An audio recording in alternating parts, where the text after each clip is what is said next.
Imagine a highly advanced society at the peak of its power.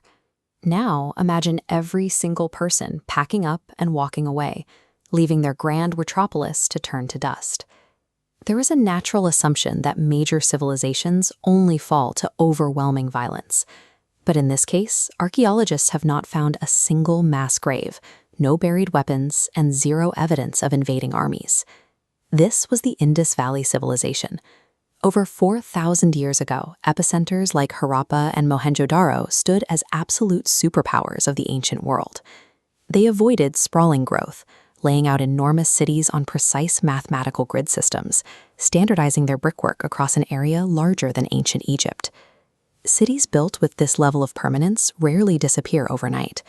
Usually, a civilization leaves a clear signature of its end, a layer of ash, a change in pottery, or a shift in leadership.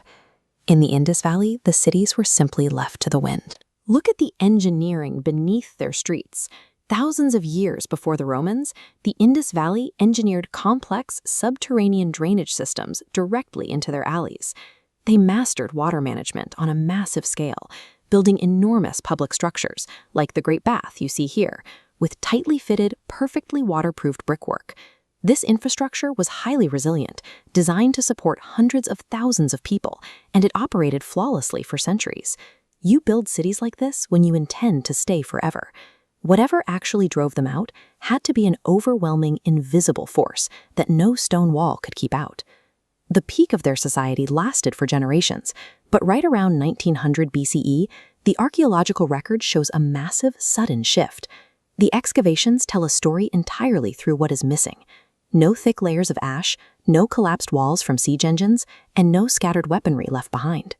The record points to a controlled departure. Excavations rarely find the jewelry, refined tools, or household valuables typically left behind in a catastrophe. It suggests a population that had the time to pack their lives and walk away. Perfect, multi-story brick homes and bustling thoroughfares were completely emptied out. The entire population seemingly packed up their belongings and walked into the surrounding plains. Since human enemies did not drive them out, we have to look for a different threat, an environmental killer that slowly starved the cities. The leading scientific consensus points directly to the sky. Researchers have identified a creeping, massive shift in the region's climate patterns during the exact window of their decline. This map illustrates the timeline.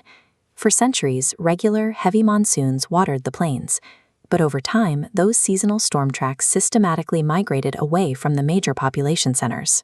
Without that consistent rainfall, the entire geography of the region fractured. The life-giving rivers that fed the agricultural heartland began to weaken, change their course entirely, or evaporate into the dirt. You can see the remnants of that harsh reality today. The fertile plains that once sustained hundreds of thousands baked into parched, deeply cracked earth. When the rivers dried up, the crops failed. When the crops failed, the enormous urban granaries emptied out, making survival in these dense cities physically impossible and forcing a massive migration outward. Nature executed a slow, silent siege. By systematically removing the water supply, the changing climate rendered these massive urban centers completely unsustainable. It forces you to look at these ruins differently. One of the greatest superpowers of the ancient world faded entirely into dust, leaving only quiet foundations behind. It exposes the ultimate fragility of human societies.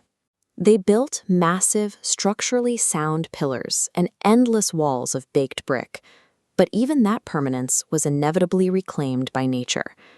The people of the Indus Valley relied completely on a stable, predictable environment to sustain their massive urban centers, the exact same way our modern global infrastructure operates today. No matter how advanced the engineering becomes, stone, steel, and concrete simply cannot outlast a total collapse of the surrounding ecosystem. You're watching Untold Indian Stories, where we explore the mysteries that make you question reality. If you enjoyed this video, please like, share, and subscribe to the channel. The final days of Harappa and Mohenjo-daro still remain an open question. We do not know if their exit was a peaceful, coordinated migration or a desperate scramble for survival. But the evidence they left behind leaves us with one final thought.